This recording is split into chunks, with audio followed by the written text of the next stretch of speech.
this just fantasy? Yes, it is. This is possibly the only exclusively fantasy list of the best comics, a top 10, if you will, for 2023.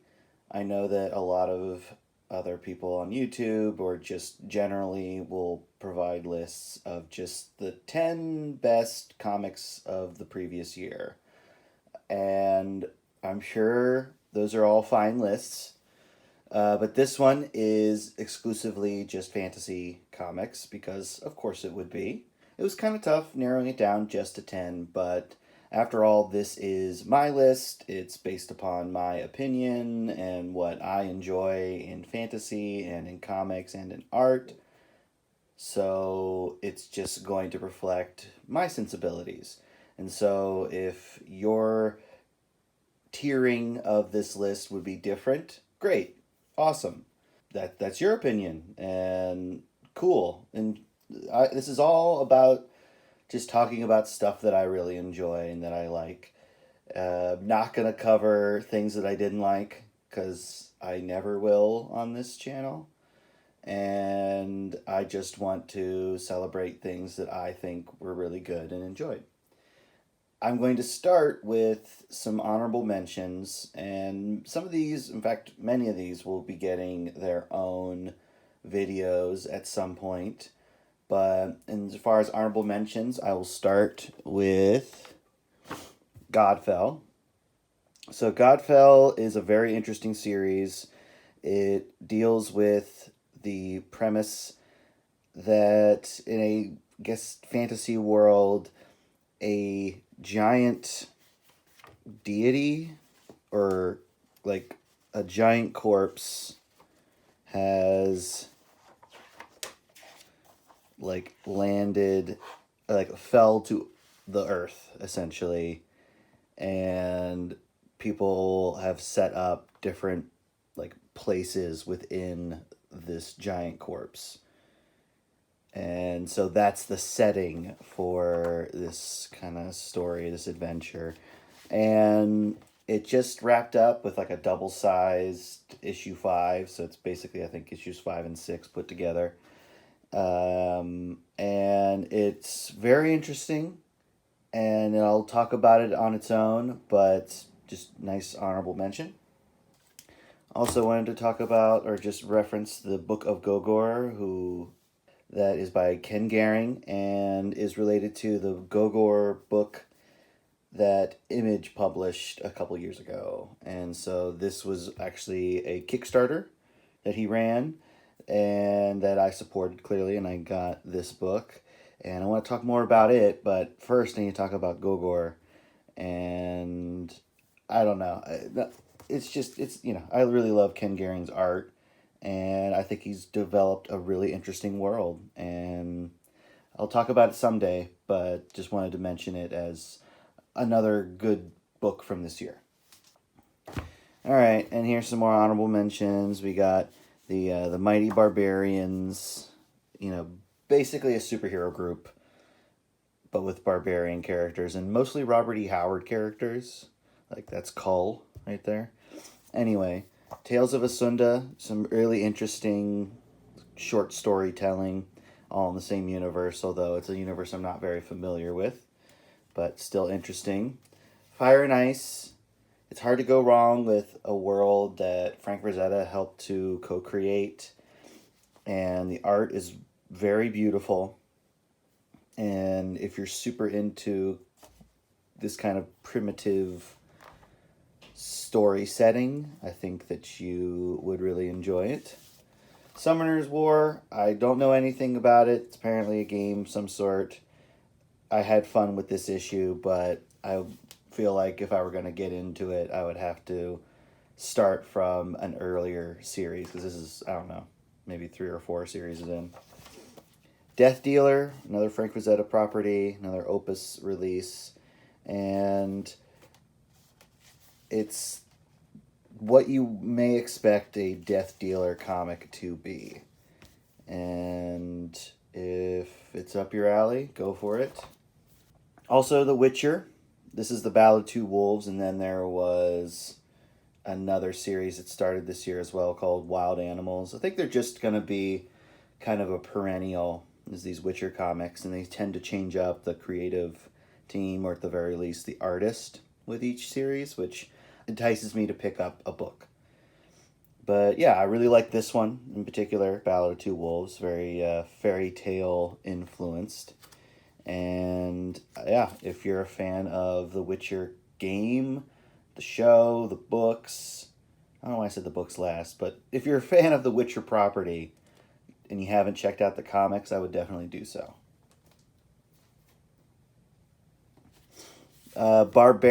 More Barbaric came out this year, and I've only talked about issue 1 of the first, I guess you could say, series.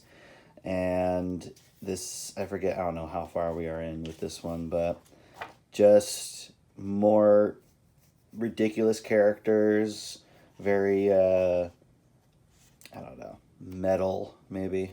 Maybe that's a kind of lame way to put it, but still, yeah, Barbaric came out. And then its spin-off, Queen of Swords, came out as well. And if Barbaric is your flavor of fantasy, I think you're going to be a happy person because there's lots of it coming out. Now, on to the list proper. And like every good list, we start at the top. So, at number 10, Maleficent. So, I'm going to count the whole series, because the whole series came out this year, and I had a good time with it. Sue Lee is an amazing artist, just really crafting these beautiful natural scenes, and of course, presenting our key lady in a very powerful way. And I was a fan of the series as a whole. I think it would be exciting to see some other creators come in and tell stories with Maleficent, because that's the thing that I really enjoyed about the series, is that it just told a single story, and it didn't try to overdevelop the character of Maleficent herself. She doesn't get like a backstory or essentially really any motivation. She just is who she is and interacts with the world in that way. And I, for one, really, really enjoyed that. And so I would enjoy that approach from other creators as well. And so, yeah, I'd like to see more from the series. You know, different artists, different writers, or Sue Lee if she wants to keep doing it, although she seems like she's got a long list of things that she's expected to do. But that's number 10. Number 9, The Sacrificers. So this is by Rick Remender and Max Fiumara with Dave Craig on colors, and I think so, at least. And this is just a gorgeous looking book, and it crafts a very interesting world. A world of gods and sacrifices and agents for the gods, and we have the daughter of the sun and moon right here, as well as the sun itself, and I just very. It's very easy to get absorbed with the art being what it is, but it's also just an interesting story, and it's exploring the notion of gods and sacrifices and such. And it's also got weird animal people and just interesting character designs. And so it's truly a fantastical world. So I definitely recommend it.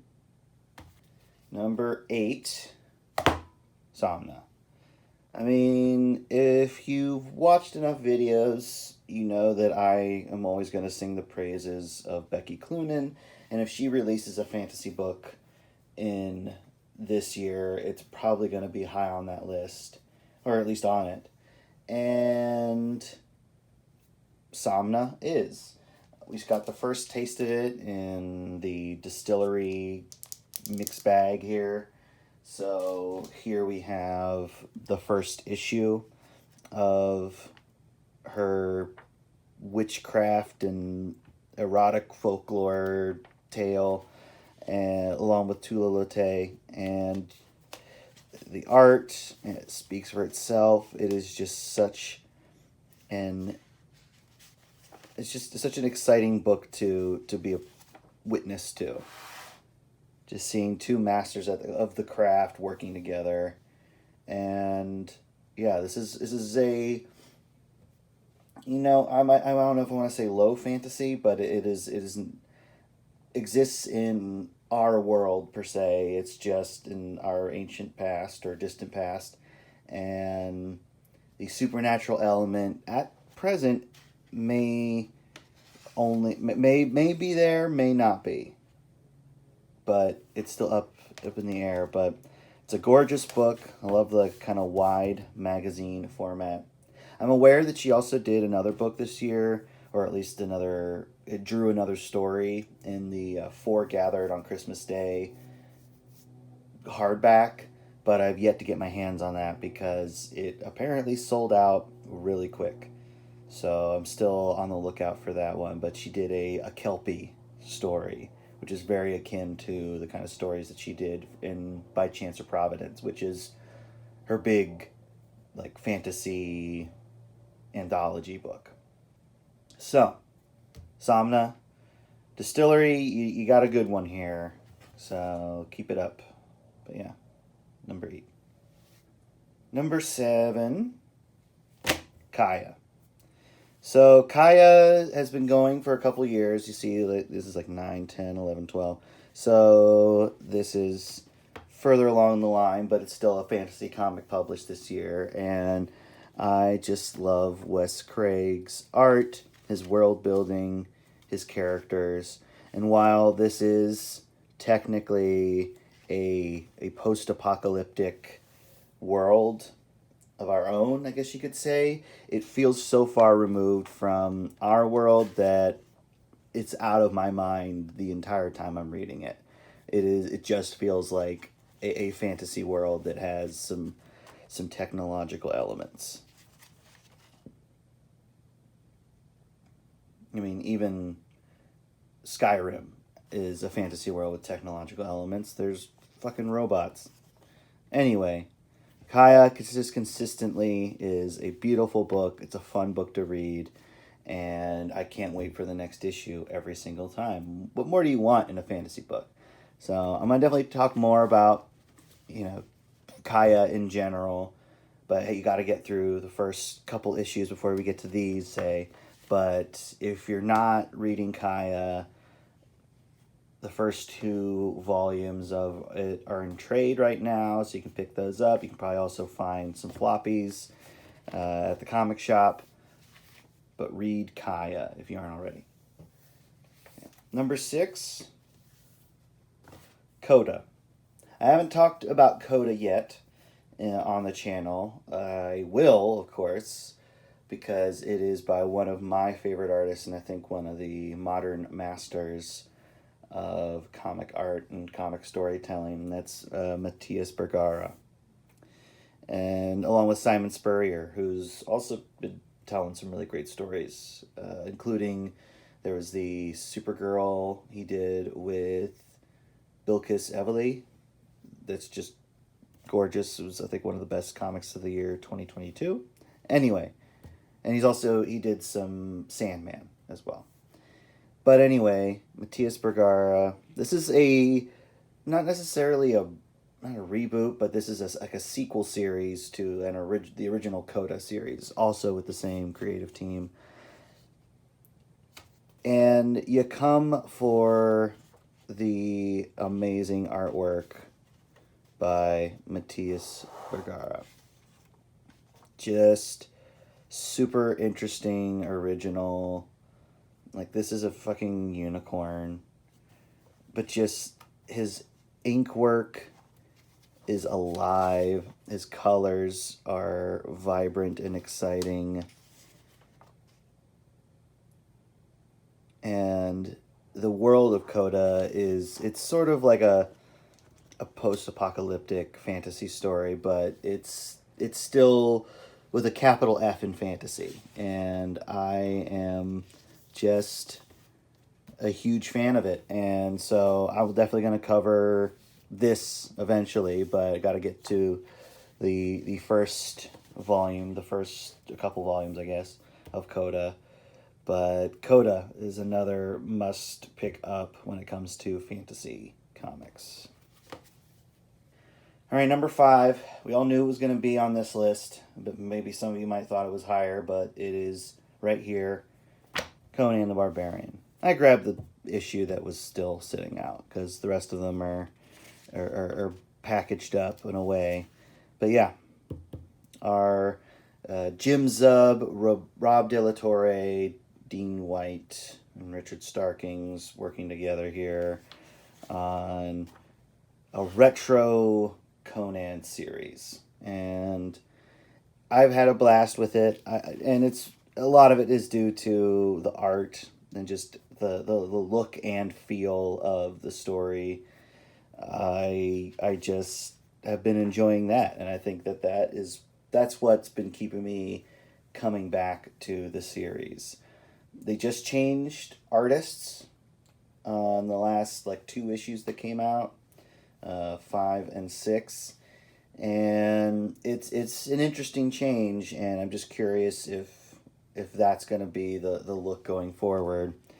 But in any case, I really enjoyed the comic as it happened this year.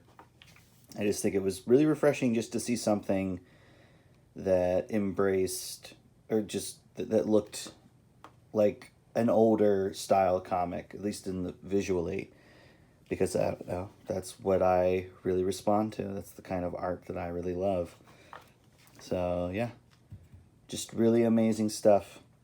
And if you're a fan of the John Buscema run on Conan the Barbarian and you haven't been picking up this book, definitely at least pick up the first 4 issues because it's going to take you back in time. Okay, number 4. This is it may be a surprise because some of you may not even have heard of this one. And I'm definitely going to talk about it on the channel, but I haven't yet. And that is Chroma. Chroma is by Lorenzo De Felici. He is the artist that has been behind a book called Void Rivals. And I think that's definitely gotten a lot of play. But what's interesting is that this book came out earlier this year, before that one did. And I really wish it was the other way around, just because then maybe people would have seen his name and picked it up. I don't know how well it did, but I really love it. It is a world, it is a story that uses color in such an exciting way. It is basically color is a danger in this world, and they have removed all color from their society because they're essentially these creatures that prey upon things that are colorful. And it's just such an interesting world. It's got these amazing creatures and character designs, and the use of color is of course gorgeous. But we have our main character here with her heterochromia eyes, and yeah, it's just book after book of gorgeous artwork, and I couldn't wait for the next one as it came out. But yes, Lorenzo De Felici, Chroma. It's my number 4 pick. I'll definitely be coming back and doing a whole video about it. Maybe probably a couple. But yes, highly recommend Chroma. All right, if that last one was a surprise, this one's going to be even more so. Because you might even be like, is that fantasy? What's this? And this is my number 3 pick. And it is Miss Trusdale and the Fall of Hyperborea. This is a Hellboy adjacent comic. I'm a huge fan of Hellboy. If you watched any of the videos I did during October that were about the first Hellboy books, you'll know that I'm a huge fan, and I can just praise it. But it's got such a murderer's row of talent in all of the Hellboy stories. It's just amazing the people who are attracted to do a book with Mike Mignola. And Jesse Lonergan is one of my new favorite artists. He just has such a impulsive way of rendering things that just feels liberated, free, and exciting and involving, but also like humble and relatable. And this is a story essentially it's told in two parts. There's a part in 1883, and then there is a part told in Hyperborea, or the super, super ancient world. And if Conan the Barbarian counts as fantasy, this counts as fantasy. And there's demons and such, but here's our one of our main characters. And essentially the idea is that Miss Trusdale of the title, this lady right here, in one of her many previous lives is this lady right here. And one of the things I really love is, look at this. That's the thing that I love about Jesse Lonergan, is he's using these panels in such an interesting and exciting way, and he does these little like motion lines that break the panel like this and just add a kinetic flow from panel to panel.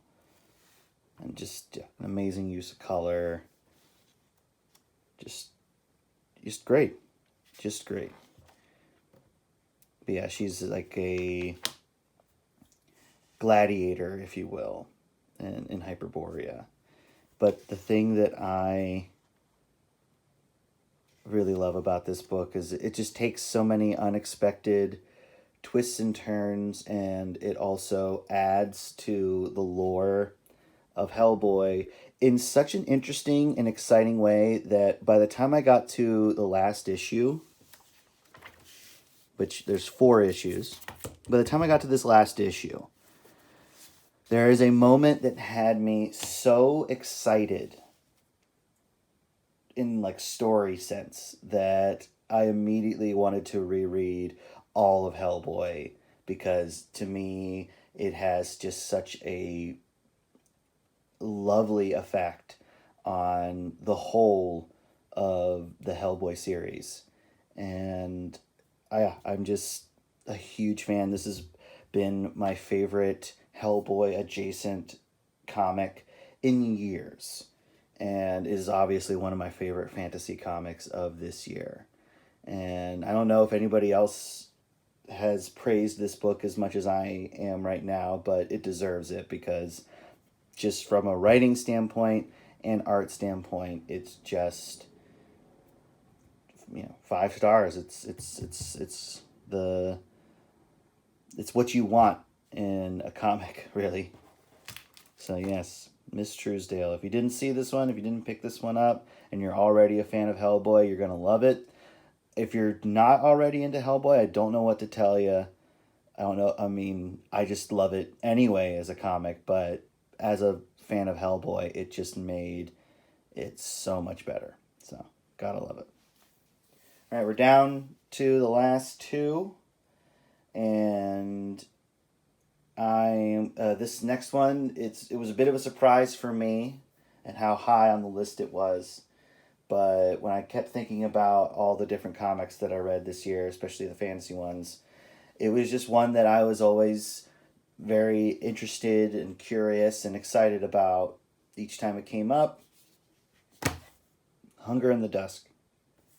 IDW, their orc and human tale that involves vicious other creatures, and they have to unite in order to defeat them. These other creatures, by the way, are what I believe are this universe's elves. So elves are the crazy, monstrous species, if you will. But yeah, great action, great character design, first of all, but just great character work here by Chris Wildgoose. And I am just, yeah, I'm excited about it because it's taking a lot of the fantasy genre's tropes and I just think doing enough different about it that keeps it exciting. And also, I think it's creating good enough characters, not just good enough, but like interesting characters that you want to know more about and you want to follow. And I think that's where great fantasy these days thrives, is like give us interesting characters and put them in a world we want to know more about. And that is the truth about Hunger in the Dusk. There are, I think, 5 issues out currently. I think a 6th is about to be out. And it just keeps getting more interesting. And I keep getting more and more invested in it. So it is just a gorgeous example of fantasy storytelling in comic form. So if you haven't read Hunger in the Dusk, highly recommended, of course. And just enjoy. Enjoy. Here we are, number 1. Half of it did come out in 2022, but the other half came out in 2023.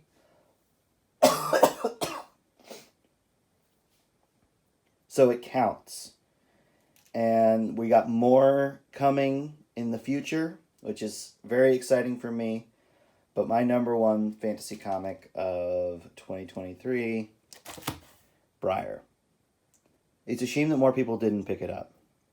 And I wanted it to blow up because of how much I enjoyed it.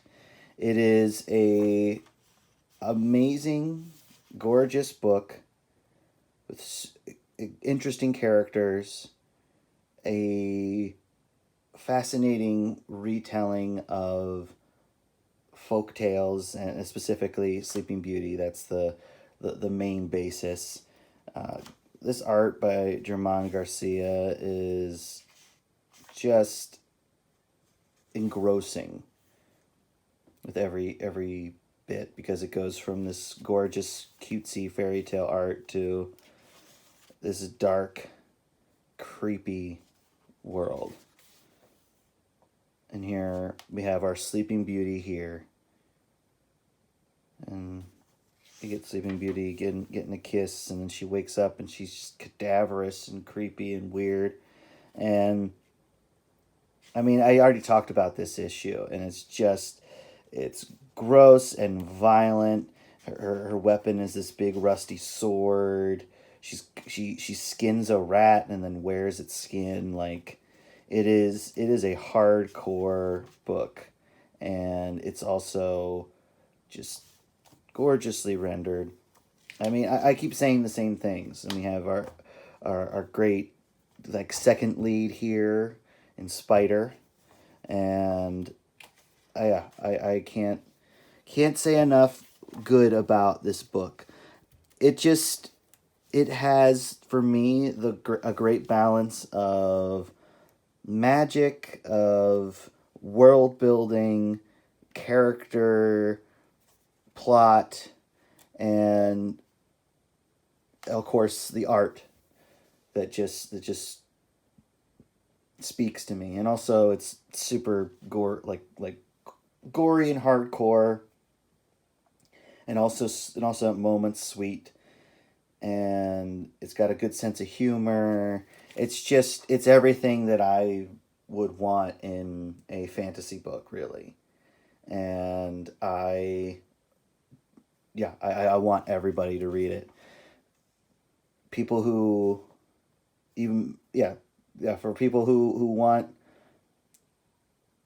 great fantasy comics out there, they exist. You just got to find them. And yeah, Brier is just the best, and is absolutely my number 1 comic It is definitely my favorite fantasy comic of the year, and it may be my favorite comic period of 2023. I don't know.